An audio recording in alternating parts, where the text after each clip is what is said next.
Air Next News 7:30. Chicago's Morning Answer with Dan and Amy continues next on AM 560. The Answer.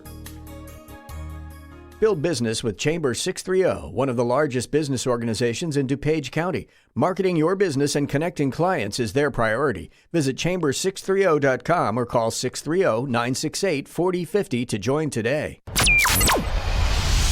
This is Chicago's Morning Answer with Dan Proft and Amy Jacobson on AM 560. The Answer.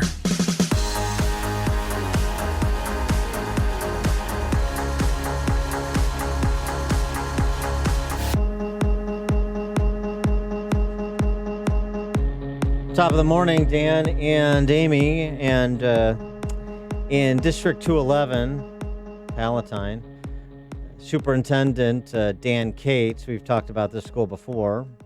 One of the reasons we talked about the school district before is because there's actually pushback to the full surrender to cultural Marxists and trans social constructionists from parents. It's not happening at a lot of schools. Most parents just rolling over. Superintendent Dan Cates issued a press release last week that he wants to implement a full unrestricted access policy. There is a board meeting tomorrow night, and I think it's been moved from the normal boardroom area to the high school gym because there's so much interest. Good for the parents of District 211.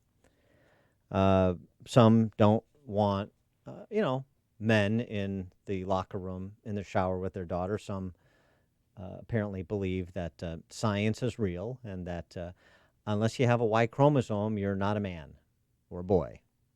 So as soon as you can get one of those Y chromosomes, we can talk. Until then, it's XX and XY as it pertains to bathrooms and locker rooms and showers and sports, at least for me. Not for everybody. I get it.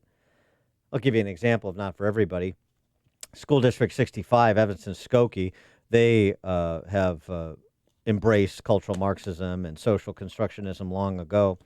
They've got their Alphabet People Week that's going on. Give you an example.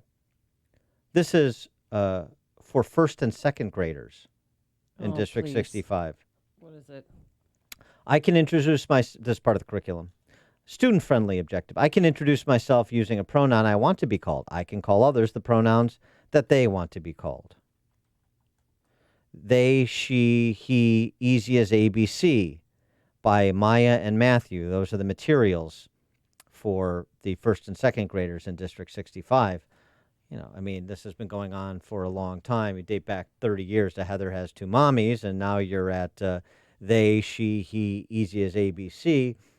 Oh, by the way, Merriam-Webster is helping out. Merriam-Webster has now updated its dictionary with the definition of they, reflecting the word's usage as a pronoun that refers to those who conceive of themselves as neither male or female. Merriam-Webster helping to redefine the language and give it legitimacy, give non-binary legitimacy. For more on the topic, we're pleased to be joined by Vicki Wilson, who's the founder of District 211's Parents for Privacy, and has been an outspoken advocate against the idea that gender is a social construct, but more specifically the practical application of boys in the girls' locker room and so forth. Vicki, thanks for joining us again. Appreciate it. Thank you for having me, Dan and Amy. I appreciate it. So I sort of generally summarized it, but you have the granular knowledge I don't. Give us the state of play in District 211. So 4 years ago, as we know, the Obama administration came in threatening our federal funding meant for special needs and low-income kids, if we didn't provide full unrestricted access to the girls' locker room at Friends. The school board caved on a vote of 5-2, and so since then, and what they've been doing is what they call limited access, which is still a huge violation because we believe privacy begins at the locker room door for very obvious reasons. But they've been doing limited access, so the student who wants access, if it's a male, gets to walk past the girls while they're getting undressed on the way to changing behind a privacy screen. But now with this new proposed policy, no privacy screen required, just change right next to the girls. It's going to be total chaos. And obviously a massive, massive violation of privacy for 99% of the students in District 211. And so you've got this board meeting tomorrow night, and my understanding is it's generating quite a bit of interest. What is the position of the superintendent? What's his explanation for going from this restricted access half measure to full-on unrestricted access, we don't see genitalia policy? It's really interesting because 4 years ago he was adamant. He went on national news saying how schools have a duty to protect the dignity and privacy. He basically, said what we said. He was adamant against full unrestricted access. And now 4 years later, he says he's evolved on the issue and we have to do this. He is near retirement. I think that's part of it. He just wants to submit to the bullies on this because they are the bullies. And the ACLU is suing the district. They want a big payday. We blame the adults like the ACLU. We don't blame the kids that they're using as in their agenda. But the ACLU is suing because the student at Palatine High School, again, was given access, but was simply asked to use a privacy screen. But the ACLU wants money for pain and suffering. Oh. So I think that's our lawsuit. We didn't ask for a dime. We simply wanted a policy that respected everyone. And had they done that and got sued, they could have had free legal representation. Instead, they chose to violate privacy with their limited access, and they got sued by both sides. We didn't ask for anything, but the ACLU is looking for money.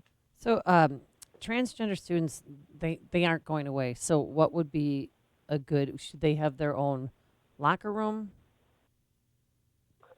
So our stance is, yes, gender dysphoria is an issue. I've heard from people who said they suffered from it as kids for years. But the feelings went away, and they're so glad they didn't grow up today and go on sterilizing hormones and get healthy body parts cut off. So our solution is let kids be kids, leave them alone, and if they're uncomfortable in their locker room, if it was my child, I would say, okay, let's get you an accommodation if you're uncomfortable there. But of course, the opposite sex locker room makes no sense. So that is our stance. The question that nobody can answer is, why is it okay for a student to object to using a locker room with other kids whose gender identity they don't currently share, but it's not okay for other kids to object to using a locker room with kids whose anatomy they don't share? They can't answer that question.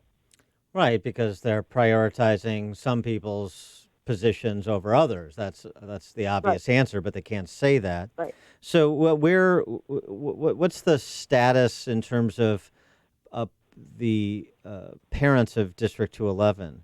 I mean, I assume there are many people that are sort of going along with this, perhaps some even celebrating it as enlightened.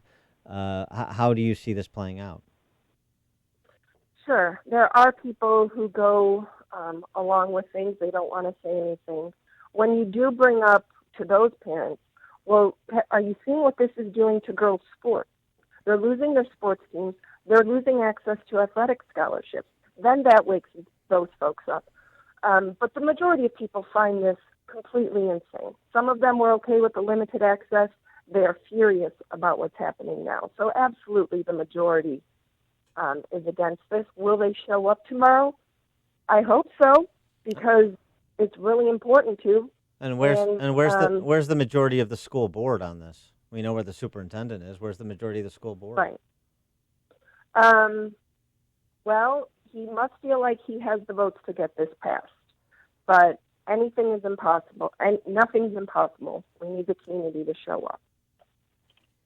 And the meeting's going to be so big that they've moved it right from the theater to the main gym. Right. What's interesting is Dr. Cates once said at a meeting, the community is not divided on this issue, which I find, really, you forgot about our lawsuit of 50 families? And he had to move this meeting to a larger venue to contain the outrage that he knows is coming, but the community's not divided. See, what they do in the district is, to the girls who politely object, is they shame them. into silence. They tell the girls, if you don't like it, go see a counselor. And then they tell the parents, no, we're not divided on this issue.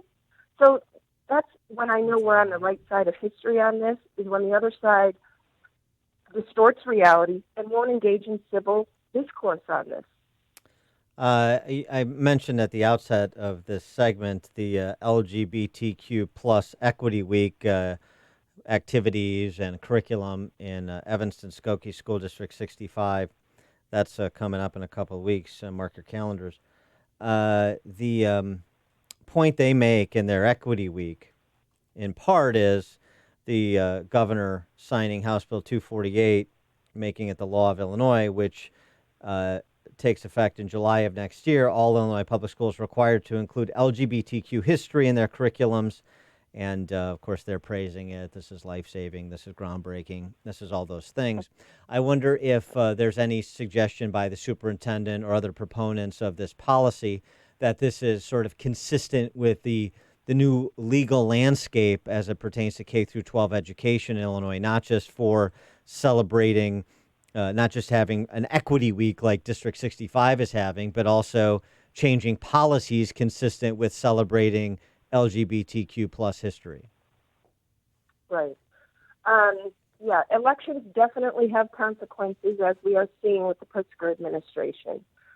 Legally speaking, with regard to the privacy areas, nothing has changed in the Illinois Human Rights Act. They admitted at the hearing for the Nova Made case just last week that District 211, with their limited access, is still providing more access than is legally required under the Illinois Human Rights Act, because there is an exception for schools and for private spaces within schools, because this is the last place this kind of thing should be happening. These are minors.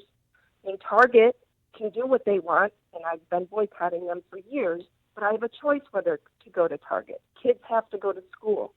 So this is the absolute last place they should be doing this. But yes, the landscape has changed in Illinois, and people really need to go out and vote their values. And you're going to be speaking at the meeting, correct? Well, if I get randomly chosen, so they've listed the rules, because the majority of the board president anyway, he's in charge of the rules. Apparently, he's not a big fan of free speech, so he's limiting public comment to 1 hour and a maximum of 3 minutes per person. So that's 20 people currently, as it's posted, are going to be able to speak out of a community of over 200,000. How many kids are affected by this policy? In other words, how many trans identifying students do you have in 211? We don't know, but it's, less than 1%. So we have 12,000 kids in the school district, and it's a very, very small number. We don't know. We don't have an exact number, of course, but and again, there's an easy solution to this, because all kids need protected and respected. There are plenty of options. They bent over backwards with the original student at Friend, providing different options, which if I was a mom, that's what I would say.